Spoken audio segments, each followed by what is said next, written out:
Imagina aqui um cilindro, uma centrífuga.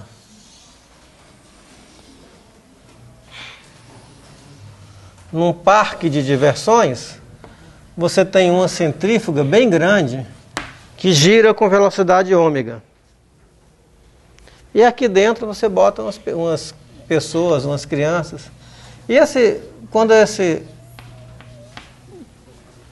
ele começa a girar, a pessoa é jogada contra a parede, o fundo sai e a pessoa fica presa na parede. Vamos analisar esse movimento, certo? Representar os vetores velocidade e aceleração, fazer um diagrama de corpo livre e encontrar a normal e o atrito. Vamos lá. Então ele gira com velocidade angular ômega e tem um raio R. Em vez de colocar esse corpo assim, vamos imaginar um bloco de massa M que fica mais fácil de desenhar as forças.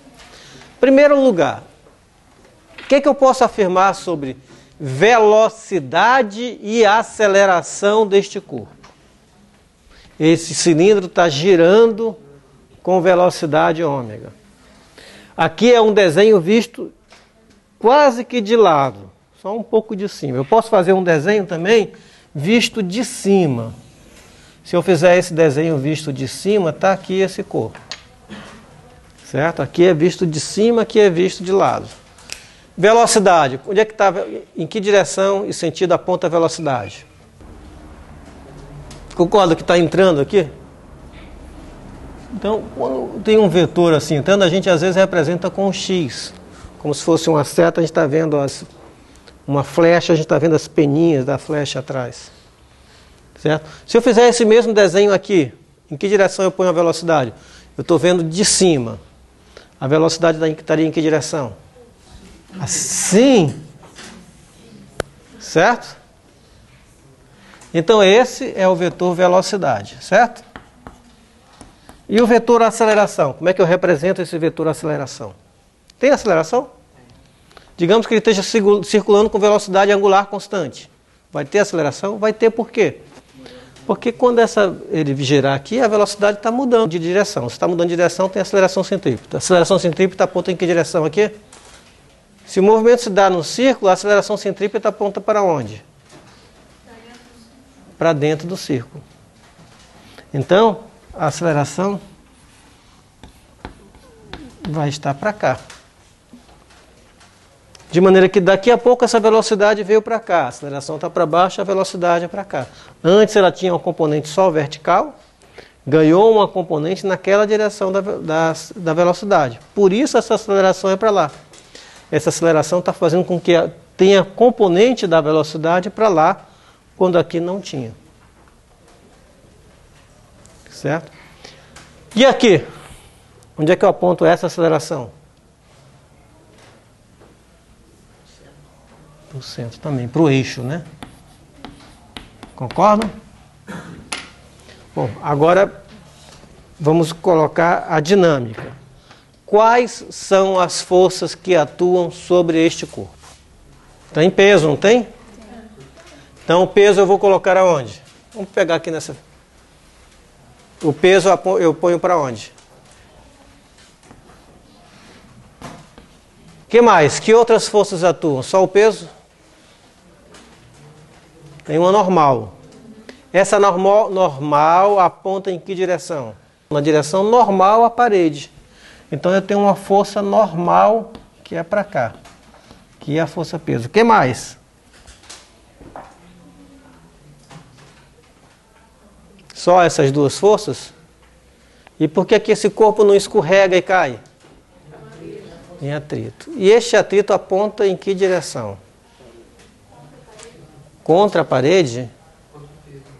Contra o peso? Lembra, atrito é uma força que é paralela à superfície. A tendência desse corpo, se não tiver atrito, é ele escorregar para baixo. Então o atrito se opõe a isto. Então vai ser para cima. Certo? Então aqui estão as três forças que atuam sobre este corpo. Eu vou isolar aqui para ficar claro. Aqui, força de atrito. Peso, força de atrito e normal. Em função dos dados do problema, quanto vale a força de atrito? Bom, vamos primeiro aplicar a segunda lei de Newton a esse problema. O que a segunda lei de Newton me diz? Força resultante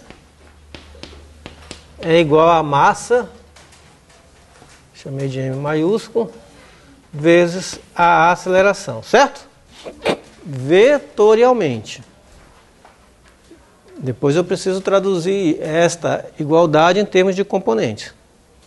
Sistemas de coordenadas x e y, onde é que eu aponto? Sim? Beleza, então vamos lá. Pegando essa expressão, fx igual a m a x, concordo? Lado esquerdo, quais são as forças que contribuem na direção x? N, P, força de atrito? Não. E a força centrípeta? Vamos botar não? Não. Até agora vocês vinham acertando isso. A força centrípeta é a resultante na direção normal ao movimento. Já é o resultado das forças que são fisicamente aplicadas à partícula. Então, se eu descrever com todas as forças, não preciso botar a força centrípeta aí. Certo? Então, só tem a normal. Isso igual a massa vezes qual é a componente da aceleração na direção x. Tem? Tem, não tem? Que é justamente essa aceleração A aqui, né? AX. O que eu posso afirmar sobre essa? Se eu tenho aqui ômega e R, quanto vale essa aceleração? Olha lá do desenho que a gente fez aqui. A aceleração centrípeta é igual a ômega 2R. Então isso aqui é M vezes ômega 2 vezes o raio do cilindro. Beleza? Então o que significa isso? Quanto maior a velocidade angular, maior a normal. E aumenta com o quadrado da velocidade angular. Se eu dobrar a velocidade angular, o que acontece com a normal? Quadruplica, certo? Como é que fica essa segunda lei de Newton escrevendo agora as componentes verticais? Fy, primeiro, Fy igual a MAY. Quanto vale a componente Y da aceleração? A aceleração é só na direção centrípeta. Então, vale 0. Certo? Conclusão, Fy igual a 0. Quanto vale Fy? Quem contribui para Fy?